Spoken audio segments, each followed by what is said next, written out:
فاز مقابل هدف واحد. انجاز تاريخي. انجاز تاريخي طبعا. مبروك للمغرب، مبروك لفرقه الرجاء، وحاجه تفرحنا كلنا وتسعدنا كلنا، ومبروك مليون مبروك لكل الاخوه المغاربه وكل الوطن العربي على الاداء الرائع والاكثر من رائع بالنسبه لفرقه الرجاء في بطوله كاس العالم بنفس النتيجه 3 مباريات، وكانوا اكثر من رائعين. يعني نتمنى لهم التوفيق، يا رب يكون الفاينل، بس طبعا بايرن ميونخ، بس يا رب يكون الفاينل باذن الله حاجه مشرفه بالنسبه للرجاء. نرجع للمباراه. بمعنى الفرق الصغير ممكن ان يحرج الكبير بامكانيات قليله، ولكن ليس الحال في مباراه شاتيفا وريال مدريد. لا يا طبعا الموضوع صعب جدا، في فرق امكانيات كبيره جدا ما بين شاتيفا وما بين ريال مدريد. اعتقد كمان ان الحل كان موجود في وسط الملعب عند اراميندي في التقدم او الوصول لحته ال 18. اعتقد ان ده كان ممتاز جدا في هدف ثالث يا كابتن خالد. 3 اهداف مقابل هدف واحد للرجاء. يعني هي طبعا حاجه تسلك صدورنا، وعلى فكره مش مفاجاه، لا اداء الرجاء في المباراتين الاوائل مش مفاجاه. المباراه الفريق بيتصاعد من مباراه لمباراه، اعتقد انه كان اكثر من رائع في مباراه تحديدا مع اتلتيك مينيرو اللي عمل نتيجه قاسيه النهارده على فريق مينيرو مع رونالدينو ومونتيري النهارده عمل نتيجه قاسيه مع الاهلي. فاعتقد ان الرجاء بيقدم مستوى ممتاز. الريال فرقه ينقصها عنصر الانسجام. نعم. طبعا مجموعه لعيبه الا الرباعي الامامي فقط لا غير.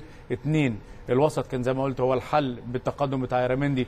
3 ان الراجل عدل في الشكل العام بتاعه ما بين خسيس ومراتا 2 كروس حربه، لانه كان بيلعب براس حربه واحد ويسكو كان على الجبهه اليسرى ويمكن عمل عمق هجومي افضل ممتاز. 3 السرعه بعد الاهداف، دي السرعه اللي اشتغل عليها الريال بعد الهدف الثاني، دي ما كانتش موجوده خالص. اعتقد ان ده كان دور ممتاز من وسط الملعب ويسكو ومراتا وكمان انخل دي ماريا.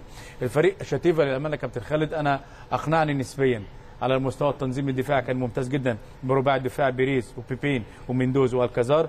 كمان 4 لاعبين في وسط الملعب كانوا بيبقوا 5 بيلدا وريفيتيرا وسامو ودينيس مع ماريانا. فرقه بتلعب على قدر امكانياتها وتعبت كتير جدا فرقه الريال، ولكن زي ما اتكلمت في فارق مهاري كبير ما بين اسكو وما بين انخيل دي ماريا، ونفس الموضوع خسيس مع ياراميندي في التقدم من قدام.